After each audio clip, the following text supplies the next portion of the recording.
Ce jour est dédié pour l'élection de l'âme de Arwisha Bat Hanina Zohan Evracha. Ok, messieurs, dans une semaine exactement, nous sommes dans la fête de Purim. Il y a 4 mitzvot à faire à Purim.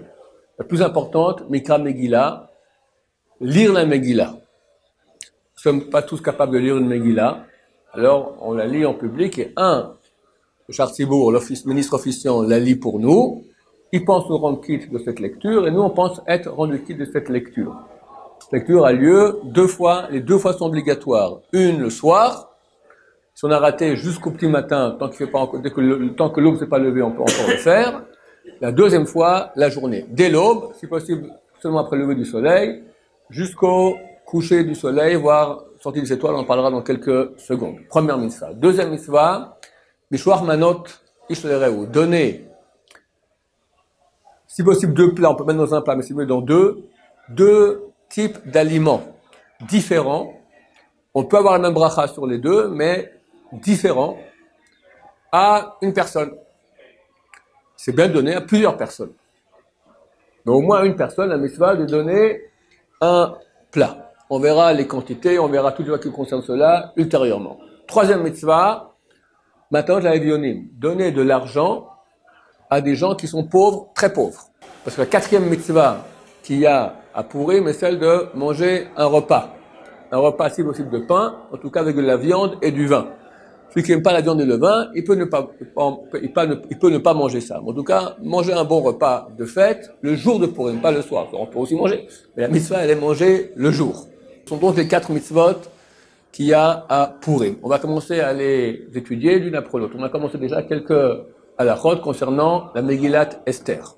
Donc comme je dis, on la lit une fois la nuit et une fois le jour. Si quelqu'un, ça arrive des fois, il s'est levé, il s'est complètement saoulé déjà le soir, il s'est réveillé à midi le lendemain, il n'y a plus de minyan, et après déjà il va encore se saouler, tout à coup il se rappelle avant le coucher du soleil qu'il n'a pas lu la Megillat Esther. Gros crétin, d'accord? Et il y a une mitzvah de boire. On va aussi étudier qui est quoi comment. En aucun cas il est permis de rater quoi que ce soit comme mitzvah à cause du fait de boire. Ni Birkat Hamazon, parce qu'il y en a qui font le repas, ils boivent beaucoup après, le Birkat Hamazon. Oubliés, après ils font mincha, ils sont incapables de faire mincha, parce qu'ils sont trop sous, d'accord? Si on ne peut pas se tenir devant un roi, quelqu'un qui est sous peut faire mincha. Mais s'il ne peut pas se tenir droit devant un roi, il ne peut pas. Une fois on avait, à Purim, les jeunes gens sont venus chez moi à la maison, on a fait mincha. J'ai cru que j'ai fait mincha, mais j'arrivais à peine à prononcer les mots comme ça. Baruch Hashem. Et si au milieu de la prière, il commence à il rigole comme ça, il fait, tout coup il rote, d'accord. Il est sous le type, d'accord. Au milieu de sa amida. Là, c'est pas devant un roi. Il n'a pas le droit de prier comme ça. D'accord? S'il est sous, mais il peut se tenir, jouer la comédie au moins, ça va. Donc, s'il peut pas, il a un problème, il est sous. Maintenant, le coucher du soleil va arriver, il se rappelle qu'il n'a pas fait la Megillat Esther. C'est la mitzvah super importante, la plus importante de toute la journée. Alors, si le soleil s'est déjà couché, il la lit rapidement, il faut qu'il la finisse avant la sortie des étoiles. C'est pas beaucoup, c'est 13 minutes et demie après le coucher du soleil. Il faut qu'il fonce en la lisant, et la lit sans bracha. Si c'est pas encore le coucher du soleil, il la lit avec bracha, à condition qu'il pourra la finir avant la sortie des étoiles. Maintenant, comme j'ai dit, c'est pas nous qui la lisons. Il y a un ministre officiant qui la lit, et tout le monde vient l'écouter à la synagogue. C'est écrit que on arrête l'étude de Torah, même des enfants, pour aller lire la Megillat Esther. Quand le temple va être construit, c'est marqué on n'arrête pas l'étude des enfants. Le monde tient sur l'étude des enfants.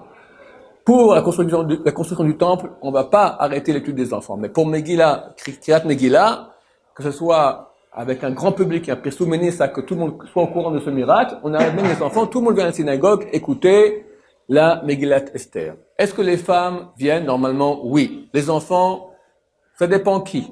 Les enfants qui sont en âge d'éducation. Les petits-enfants qui vont courir l'un après l'autre, qui vont lancer des pétards, qui vont brailler, faut pas les amener à la synagogue, ça dérange énormément.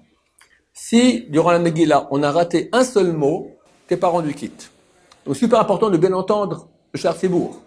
Alors, c'est bien, ça va être proche de lui, super se concentrer.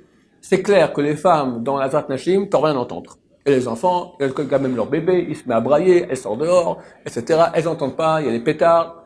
Donc, c'est très conseillé qui est une lecture de nouveau pour les femmes, chez soi à la maison, où il y a des endroits qui font dans chaque immeuble ici en Israël, ou à la synagogue, on refait une lecture spéciale pour les femmes, où elles peuvent se concentrer, et le papa va aller lui s'occuper des enfants à la maison.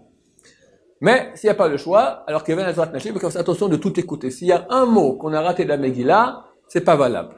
C'est pour cela qu'il est conseillé d'avoir une Megillat Esther cachère, privée à nous.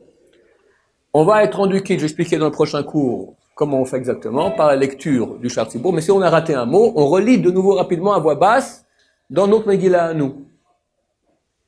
Pas trop à voix basse, qu'il faut quand même s'entendre. Si je m'entends pas, c'est pas valable. Mais pas trop fort parce que je vais déranger mon voisin qui veut écouter le Shar Tzibour. Donc il faut chuchoter fort, mais doucement. D'accord? Un bon dosage. Et comme ça, on peut rattraper. Celui qui n'a pas de Megillah cachère et qui a raté un mot du Shar Tzibour peut, Bediaval, si on n'a vraiment pas le choix, lire dans un chumash imprimé. Le Megillat Esther qui est imprimé, c'est valable aussi. C'est pas le top, c'est pour ça qu'on conseille d'avoir une Megillah qui est cachère. Mais celui qui n'a pas le moyen de s'acheter cela, ça coûtera quand même assez cher, alors qu'il lise dans le chumash les mots qu'il a ratés. Baruch Adonai, l'olam, amen va amen.